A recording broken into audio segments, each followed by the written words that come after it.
Hello dear student. हमारा जो last lecture था उसमें हमने बात की थी लॉ ऑफ पैरेललोग्राम की।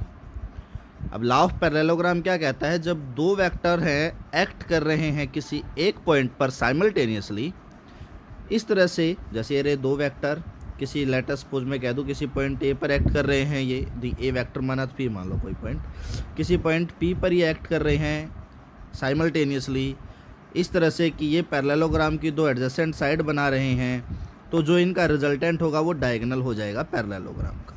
ठीक है ना।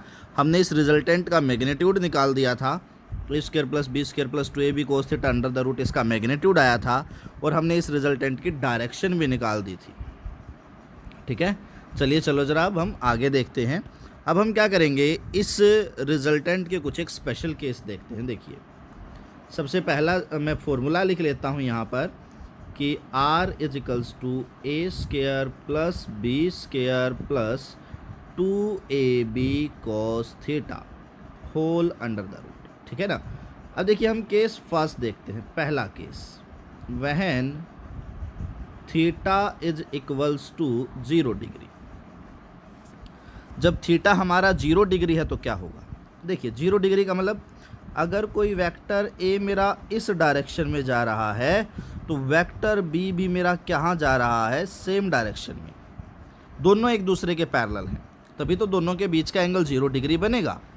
तो इन दोनों का रिजल्टेंट क्या होगा, देखिए तो रिजल्टेंट r बराबर आ जाएगा A square plus B square plus 2ab cos 0 पे 1 होता है, 1 से मल्टीप्लाई करूँ या ना करूँ कोई फ़र्क नहीं पड़ता, तो नहीं करा अंडर द रूट। ये मेरा फॉर्मूला बन जाएगा a प्लस बी के होल स्क्वायर का अंडर द रूट। स्क्वायर से स्क्वायर रूट कैंसिल आउट हो जाएगा, तो r बराबर क्या आ जाएगा a प्लस बी के। इसका मतलब कि अगर मेरे पास में दो वेक्टर हैं और दोनों के बीच का एंगल 0 डिग्री है तो मैं उन दोनों को सिंपली ऐड कर सकता हूं, वही उनका रिजल्टेंट होगा। फॉर एग्जांपल मैं कह दूं वेक्टर ए की वैल्यू थी 3 न्यूटन, वेक्टर बी था 5 न्यूटन, दोनों पैरेलल लग रहे हैं, तो बताओ टोटल फोर्स कितना। तो आप क्या कह देंगे 5 + 3 = 8 न्यूटन। यानी कि सिंपली आप स्केलर अलजेब्रा यूज़ कर सकते हो। कब, जब एंगल 0 डिग्री। ठीक है, अगला केस देखते हैं। देखिए एंड नेक्स्ट जो हमारे पास में केस बनेगा केस 2, तो मैं उस केस 2 की बात कर लेता हूँ।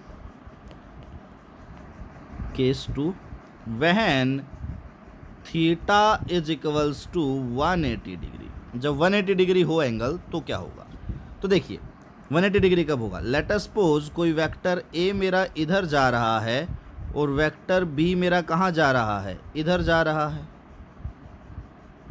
अब दोनों एक दूसरे के एंटी पैरेलल हैं, और मैंने आपको बताया था कि एंगल हमेशा टेल्स के बीच में देखना है। तो वेक्टर ए अगर मेरा इधर जा रहा है, वेक्टर बी अगर मेरा इधर जा रहा है, तो दोनों की टेल्स के बीच में एंगल कितना हो गया 180 डिग्री। तो जब थीटा 180 डिग्री हो तो क्या होगा, तो देखिए resultant is equals to A square plus B square plus 2ab cos of 180 degree आ जाएगा कंप्लीट का under the root. Cos 180 degree, cos second quadrant में चले गए, 180 डिग्री तो सेकंड क्वाड्रेंट में है, तो सेकंड क्वाड्रेंट में कोस नेगेटिव होता है, तो r आ जाएगा A square plus B square minus 2ab into में 1। तो मैं यहाँ से एक हाईलाइट भी कर देता हूँ अलग से यहाँ पर कि कोस जो 180 डिग्री है हमारा वो -1 के बराबर होता है। कोस 180 डिग्री की वैल्यू -1 होती है। ठीक है ना। अब देखिए ये बन जाएगा r इज इक्वल्स टू, ये क्या बन जाएगा हमारे पास में a माइनस बी का होल स्क्वायर, और ये आ जाएगा अंडर द रूट। यहाँ से अगेन स्क्वायर से स्क्वायर रूट कट जाएगा, तो r इज इक्वल्स टू क्या आ जाएगा a माइनस बी। ठीक है ना, यानी कि ये दोनों घट जाएंगे। यही एग्जांपल ले लेते हैं। देखिए मान लीजिए मैं कह दूं ये था मेरे पास में 5 न्यूटन, इधर है मेरे पास में 3 न्यूटन, बताओ टोटल फोर्स कितना। आपको क्या दिखेगा कि ये दोनों अपोजिट डायरेक्शन में जा रहे हैं, तो नेट फोर्स कितना आ जाएगा 5 - 3 = 2 न्यूटन। मैंने आपको देखिए एक बार पहले बताया भी था कि वेक्टर अलजेब्रा जब हम पढ़ेंगे तो एडिशन और सब्ट्रैक्शन दोनों के लिए हम law of triangle, law of parallelogram, law of polygon ये यूज़ करेंगे। तो देख लो लॉ ऑफ पैरेललोग्राम का यूज़ किया है, पर इस बार हमने वेक्टर्स को जोड़ा नहीं है बल्कि घटा दिया है। ठीक है ना, अभी हम आगे देखेंगे भी। ठीक है ना, बार बार जब घटाएंगे 2-4 क्वेश्चंस करेंगे, हमारे समझ में भी आ जाएगा। तो ये था second case, when theta is equals to 180 degree.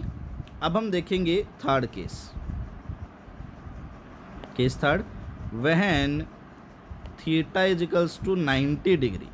तो देखिए वेक्टर ए, ये हो गया मेरे पास वेक्टर बी, दोनों के बीच का एंगल कितना दे दिया मैंने आपको, 90 डिग्री। अब फॉर्मूला क्या कहेगा, आर बराबर है A square plus B square plus 2ab। Cos 90 कितना होता है, तुम कहोगे 0, तो 0 रख दिया हमने। तो आर की वैल्यू क्या आ जाएगी, A square plus B square under the root. तो ये जो आपके पास में आएगा R is equals to A square plus B square under the root, ये आपके पास में क्या आ जाएगा, रिजल्टेंट। ठीक है ना, समझ गए। तो ये अभी हम 3 ही केस देखेंगे स्पेशल। ठीक है, अब एक दो ज़रूरी बातें देखिए वेक्टर्स की। वैसे कुछ एक बच्चों के दिमाग में आया भी होगा कि मैंने कुछ ऐसा बनाया था कि वेक्टर ए इधर है और वेक्टर बी इधर है, एंटी पैरेलल। फिर मैंने अगला डायग्राम बना दिया था, वेक्टर ए इधर गया, वेक्टर बी इधर गया और इन दोनों की टेल्स के बीच का एंगल निकाल दिया। तो कुछ एक के दिमाग में ऐसा आया भी होगा कि वेक्टर बी तो नीचे था, यहाँ पर ये बराबर कैसे आ गया। तो देखो बेटा, एक बात बता दूं, किसी भी वेक्टर को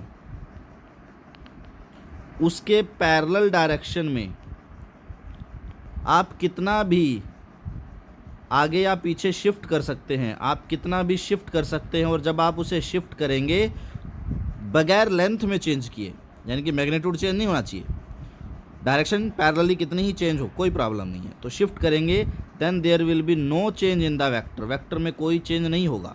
एक बार फिर से समझिए इसको, मैं एक एग्जांपल के साथ समझा देता हूँ आप लोगों को। देखो मैं कह देता हूँ, मान लीजिए यह है नॉर्थ, यह है साउथ, यह है ईस्ट, यह है वेस्ट। इस पॉइंट से कोई बंदा चला गया यहाँ ईस्ट की तरफ, मान लो 10 मीटर। इस पॉइंट से कोई बंदा चला गया ईस्ट की तरफ, मान लो 10 मीटर। ये कोई वेक्टर ए था, ये कोई वेक्टर बी मान लो। तो वेक्टर ए को क्या लिखेंगे, आप लिखेंगे 10 मीटर ईस्ट की तरफ। वेक्टर बी को क्या लिखेंगे, 10 मीटर ईस्ट की तरफ। दोनों को अगर आप देखिए डायरेक्शन सेम, मैग्नीट्यूड सेम, तो वेक्टर ए किसके बराबर आ गया, वेक्टर बी के। अरे आया कि नहीं, आ गया ना। तो मैं क्या कह सकता हूँ कि वेक्टर ए को इसके पैरेलल में शिफ्ट कर दूँ, आगे या ऊपर या नीचे, वेक्टर ए पे कोई भी असर नहीं होगा, वेक्टर ए सेम रहेगा। ठीक है ना। तो इसी तरह से मैंने क्या किया, बी को इसके पैरेलल ऊपर शिफ्ट कर दिया ऐसे, तो वेक्टर बी पे कोई भी असर नहीं होगा, वेक्टर बी रिमेन सेम। तो किसी भी वेक्टर को उसके पैरेलल आप कितना ही आगे पीछे ऊपर नीचे शिफ्ट कीजिए, ना तो उसका मैग्नीट्यूड चेंज होना चाहिए, ना उसकी डायरेक्शन चेंज होनी चाहिए, तो वेक्टर पे कोई भी इफेक्ट नहीं होगा, क्योंकि पैरेलल जब हम शिफ्ट करते हैं तो थीटा 0 होता है।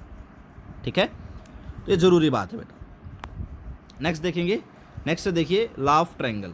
अब लॉ ऑफ ट्रायंगल क्या कहता है, देखिए triangle law of vector addition states that when two vectors are represented by two sides of a triangle in magnitude and direction taken in the same order। Same order का मतलब समझिए, यहाँ पर देखिए मैं यहाँ डायग्राम बना देता हूँ। तो ये है देखिए वेक्टर ए मेरा, ये इसका था टेल, ये है हेड। ये है देखिए वेक्टर बी मेरा, ये है इसका टेल और ये ए का हेड है ही यहाँ पर। सेम ऑर्डर का मतलब है कि मैं किसी भी दो वेक्टर के हेड से टेल की तरफ चलूँ, जैसे यहाँ पर हेड से टेल, और यहाँ पर फिर से देखिए हेड से टेल, यहाँ पर भी देखेंगे अगर आप तो हेड से टेल, इस पॉइंट पर भी वेक्टर ए का हेड हो गया, वेक्टर बी का टेल हो गया, हेड टेल, फिर टेल हेड टेल हेड। तो ये सेम ऑर्डर में है, ए और बी दोनों सेम ऑर्डर में है। Taken in the same order, then the third side of the triangle represent in magnitude and direction the resultant of the vector. Third side of the triangle taken in opposite order लिखना बेटा, यहाँ पे मैं लिखना भूल गया, यहाँ लिखेंगे टेकन इन अपोजिट ऑर्डर। अब देखो कुछ ऐसे, वेक्टर ए, वेक्टर बी, यहाँ से मैंने कोई वेक्टर ले लिया सी जिसका ऑर्डर बिल्कुल अपोजिट है, यानी कि ये बी के टक्कर मार रहा है। देख लो, अब यहाँ पर देखेंगे अगर आप इसका भी हेड और इसका भी हेड दोनों टकरा रहे हैं, जबकि यहाँ पर क्या था, एक का हेड था और एक का टेल था, तो ये अपोजिट ऑर्डर है। अब ये देखो, ये तीनों के तीनों वेक्टर क्या बना रहे हैं, एक ट्रायंगल बना रहे हैं। अब लॉ ऑफ ट्रायंगल क्या कहता है कि जो भी वेक्टर अपोजिट डायरेक्शन में होगा वो अपना रिजल्टेंट वेक्टर होगा, यानी कि रिजल्टेंट वेक्टर वो होगा जो टक्कर मारेगा। टक्कर मार वेक्टर, ये टक्कर मार रहा है, तो जो टक्कर मार वेक्टर होगा आपका वो क्या होगा, रिजल्टेंट वेक्टर। तो आप कह सकते हो वेक्टर सी मेरा क्या है, रिजल्टेंट है, और किसके बराबर है, vector A plus vector B के। तो ये आपका क्या है, लॉ ऑफ ट्रायंगल। एक बार फिर से देखिए बेटा कि हमने क्या लिया, दो वेक्टर लिए और ये दोनों वेक्टर क्या कर रहे हैं, एक ट्रायंगल की दो साइड बना रहे हैं और दोनों का ऑर्डर क्या है, सेम है। तो जो ट्रायंगल की तीसरी साइड बनाएगा जिसका ऑर्डर अपोजिट होगा वो आपका क्या होगा, रिजल्टेंट वेक्टर होगा। ठीक है, ए बी और सी। एक और एग्जांपल ले लेते हैं, देख लो, समझ में आना चाहिए। मान लो कोई वेक्टर मैंने कह दिया पी है या एम है, कुछ भी मान लो, आपकी मर्जी है। मान लो एम कह दिया मैंने, ठीक है ना, और फिर मैंने कह दिया ये है मेरा कोई वेक्टर एन और ये है मेरा कोई वेक्टर ओ। मैं कह दूं कि बताओ यहाँ पर वेक्टर ओ मतलब रिजल्टेंट वेक्टर क्या होगा, तो आप क्या देखेंगे, ये इसका क्या आ जाएगा, टेल, ये एम का टेल, ये ओ का टेल। तो देखो, टेल से हेड गया, फिर हेड से टेल गया, इन दोनों में एन और एम, इसका मतलब है एन और एम क्या है, सेम ऑर्डर में है। बताया था ना, टेल हेड मिले तो सेम ऑर्डर में। लेकिन यहाँ पर देखो ओ टक्कर मार रहा है किसके, एम के। इधर भी देखो टेल से टेल, इधर भी देखो हेड से हेड, तो ओ मेरा क्या है, यहाँ पर टक्कर मार वेक्टर है। और जो भी मेरा टक्कर मार वेक्टर होगा वो क्या होगा, मेरा रिजल्टेंट। तो इस ट्रायंगल में वेक्टर ओ मेरा रिजल्टेंट है, किसके बराबर होगा, vector N plus vector M के। ठीक है, समझ गए बेटा। तो ये था लॉ ऑफ ट्रायंगल। तो लॉ ऑफ ट्रायंगल एक बार फिर से देख लो, क्या कहता है कि मेरे पास में दो वेक्टर सेम मैग्नीट्यूड के, सॉरी सेम ऑर्डर के हैं और तीसरा अपोजिट ऑर्डर का है, तो जो अपोजिट ऑर्डर वाला होगा वो मेरा रिजल्टेंट होगा। अब आपके दिमाग में आएगा सर ठीक है, हमें ये बात तो पता लग गई कि हमारा रिजल्टेंट अपोजिट ऑर्डर में होगा और वो होगा ए प्लस बी के बराबर। सर अब मैग्नीट्यूड तो बताओ इसका क्या होगा, डायरेक्शन भी बताओ। तो चलो ज़रा देखते हैं मैग्नीट्यूड। तो देखिए, ये था वेक्टर ए, ये है मेरे पास वेक्टर बी और ये क्या था मेरे पास में, वेक्टर आर। मैं थोड़ा सा यहाँ पर क्या करता हूँ, अब वेक्टर बी को इसी के पैरेलल शिफ्ट कर देता हूँ। तो देखिए, वेक्टर ए, वेक्टर बी को मैंने इसी के पैरेलल शिफ्ट कर दिया, तो ये आ गया यहाँ पर, और वेक्टर आर तो यहाँ है ही। अब आपको जैसे ही इसके पैरेलल में शिफ्ट करूँगा आप समझ गए कि सर ये तो हमारा पैरेललोग्राम बन गया। और पैरेललोग्राम बन गया तो रिजल्टेंट का फॉर्मूला हमें पता है, A square plus B square plus 2ab cos theta होगा, होल अंडर द रूट। तो लॉ ऑफ ट्रायंगल में भी रिजल्टेंट का फॉर्मूला सेम। इसी तरह से टेंजेंट अल्फा डायरेक्शन है B sine theta divided by A plus B cos theta, ये फॉर्मूला भी सेम। ठीक है, तो दोनों के फॉर्मूले सेम रहेंगे। अब theta is angle between A and B, और एंगल हमेशा टेल्स के बीच में देखते हैं बेटा। तो अगर यहाँ पर आपको मान लीजिए मैं कोई एंगल 30 दे दूंगा, तो ए और बी के बीच के टेल्स का एंगल क्या होगा, इसे को आगे बढ़ाओ, ये कितना हो जाएगा आपके पास में, सॉरी मैंने कुछ उल्टा बोल दिया, यहाँ मैं मान लीजिए आपको 150 दे देता हूँ। दिखना भी तो चाहिए ना कि उतना एंगल है, लिख तो दिया 30, एंगल है ग्रेटर देन 90, तो 150, तो ये कितना हो जाएगा 30 डिग्री। ठीक है, तो ए और बी का एंगल 30। तो बेटा ये था हमारे पास में law of triangle, law of triangle के रिजल्टेंट का फॉर्मूला और डायरेक्शन का फॉर्मूला। आज के लिए सिर्फ इतना ही, कल हम लॉ ऑफ पॉलीगन देखेंगे। Thank you, have a great day.